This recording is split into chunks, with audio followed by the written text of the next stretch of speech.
Members who have cancers. One of the survivors tonight was my sister, who is in her second round of chemo because her colorectal cancer came back. It's a good cause, for a good cause. We've got to do something to stem this tide.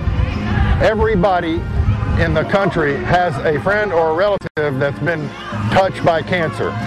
So we do this because that audience is receptive. They're willing to spend their money, and that's what it takes. It takes a lot of money.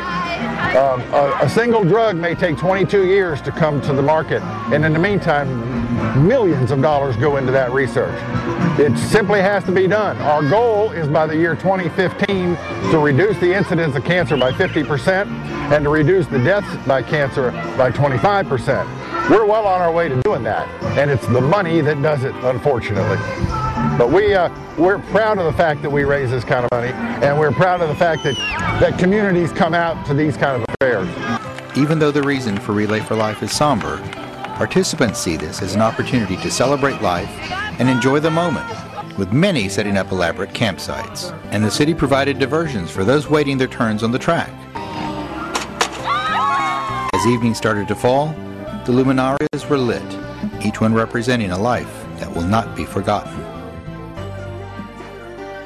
And on the lighter side, you can't have an all-nighter without a talent show.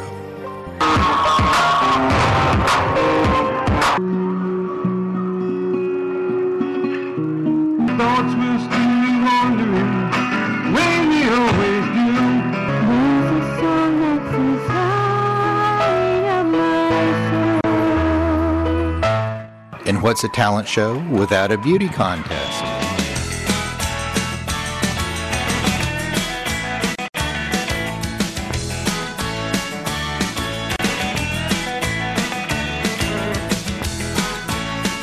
We're glad that everybody's here joining us. As you see behind me, we have hundreds of tents and hundreds of people here helping us raise money for the American Cancer Society. I'm just happy to be here. Yay! Relay for Life 2008 was the venue for a special guest entertainer, comedian Sheila Van Dyke, who herself has a very personal connection in Relay's fight against cancer. I became involved in Relay for Life in 1998 when I was first diagnosed with breast cancer. It's a very good cause and it's close to my heart. 10-year survivor, and I live my dreams. You know, we all have dreams. But when you are diagnosed with such a crushing disease, and you know you're going to have chemo and radiation and operations and tamoxifen and Neupogen and all these different drugs that are hard to pronounce, then you kind of lose sight of your dreams and what you wanted to do. I never did that. I could not let this disease hold me down. And she turned her situation around and used her experiences in fighting cancer to her benefit, making it part of her comedy act. My dream was to be a stand-up comedian, and I've done that. You know, I started doing comedy in '97. I was diagnosed with stage 2 breast cancer in 1998. I would have chemo on a Friday morning and be on stage Friday night doing comedy. Nobody in the audience knew that I was going through chemo. I was leaving the hospital from having chemo, and I'd lost all my hair, and I had this beautiful blonde wig. I was a good-looking blonde. And I'd gone down to the cafeteria of the hospital to get something to drink before I left. Well, this young, good-looking man saw me in the hospital. He followed me down to the caf. He got a snack, and then he followed me out to the parking lot. We both got in our cars, and we're leaving. He just happens to cut me off. And we're sitting like this. Both of our windows are down. And you would think, you know, little road rage, I would fly him the bird. No, I flew him the wig. And even during the quiet time, the urge and the need to continue to walk is evident on the lap track. And we walked. And we walked throughout the night, never suffering for exhaustion, honoring the survivors, and remembering those close to us who were taken all too soon. As morning broke, the sun rose over walkers determined to defeat cancer by their sheer will and effort, and campsites where people were stirring,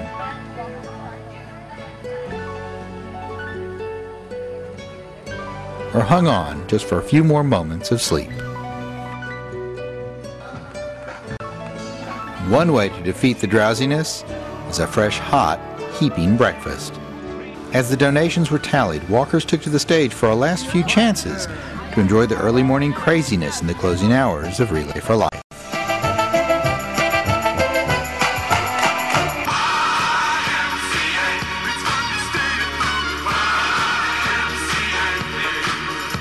What a relay.